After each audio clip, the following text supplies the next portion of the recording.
Hi, let's talk about oxygen delivery devices today. Back home, when a patient is placed on oxygen, the general perception, especially by the public, is that the patient is dying. That is not the same with what is obtainable here.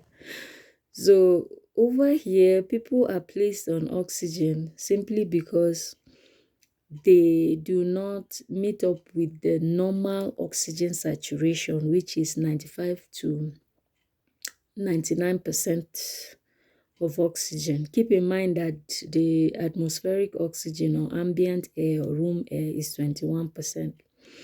Now, if a patient it does not his or her oxygen saturation for some reason does not go beyond 90, or it's maybe 90, 89, 91, and the person needs more support, the person is placed on oxygen. So you find people going about their normal business, driving around, even walking with wearing oxygen on their nose.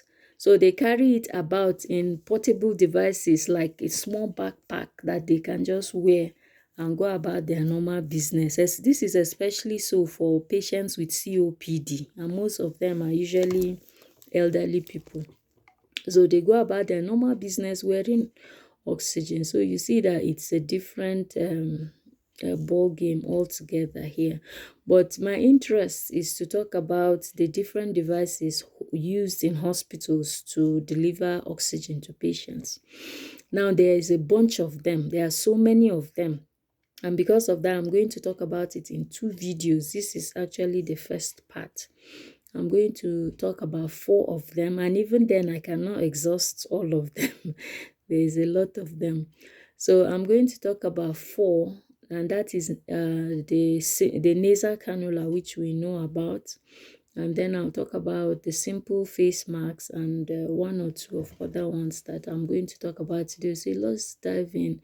I'm going to talk about the nasal cannula. That one, we are familiar with it. We see it, the patient wears it this way. And then this end is connected to either the cylinder or the oxygen wall outlet. That's the oxygen coming from the wall. Now, this one right here, they are different, they have different lengths. So just to give the patient freedom, if a patient that can get up from their bed and go to the bathroom, they usually have longer ones than this one. So that is it. And oxygen that goes through it is 1 to 6 liters, and FiO2 it delivers is 24 to 44%.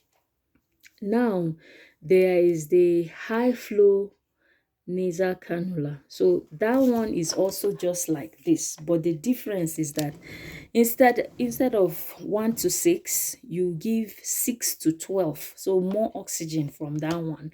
And then the color of the tubing over here, the way you can differentiate them, the color of the tubing is green.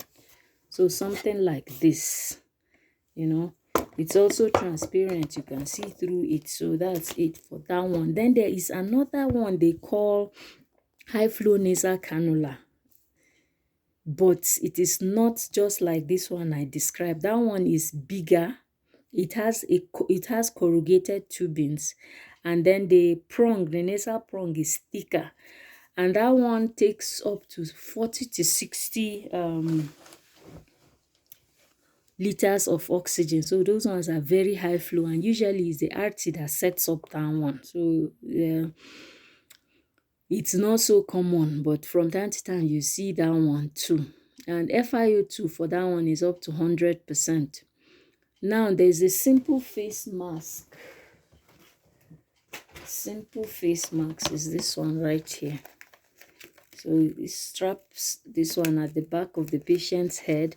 It has some holes here where CO2 can escape, and then it has a nose piece to help fit on the nose of the patient. So you see, that's it for this one. So 6 to 12 liters for this one, and FiO2 is 35 to 50%. Then we have the Oxy mask. I think I'll stop with the Oxy mask. This one is a newer kind of face mask. If you notice, you see that it's different from the simple face mask I just showed you now. You see, this one is different from this. This one has a diffuser attached to it, and what this diffuser does is it concentrates and directs oxygen, so you can actually give the patient more oxygen using this Oxy mask, despite the fact that it has holes, you know. But because of this diffuser here, the patient can get more oxygen. And it is also the Oxy mask 1 to 15 liters, and FiO2 is 24 to 90%. So I'm going to stop there. Note that once you are giving a patient oxygen that is more than 4 liters per minute, you attach a humidifier because it dries up the patient's passages. So use a humidifier, and then note that some of the humidifiers are suited for lower oxygen flows. Some of them are suited for higher oxygen flows. So make sure you note the one you are using, depending on what kind of device you are going to use for the patient. Thanks for listening. Make sure to like, share, subscribe, and follow for more. See you in the next video for part 2. Thank you.